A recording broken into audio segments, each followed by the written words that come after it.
Je, Simeo Ndeto ni nani? Baba Mesia ni nani?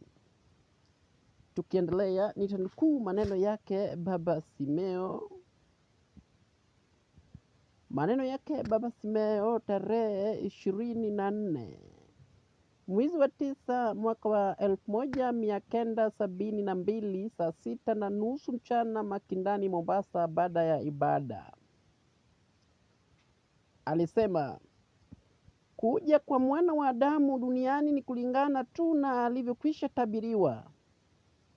Anaja kama mwizi. Watu wasipojua na wanapojihusisha na shughuli zao za kila siku. Lakini baada ya kuja hafai kujifichia. Nimekuja duniani nilivyoahidi miaka ya kale. Mimi ndiye anayesubiriwa na watu kwa hamu na gamu.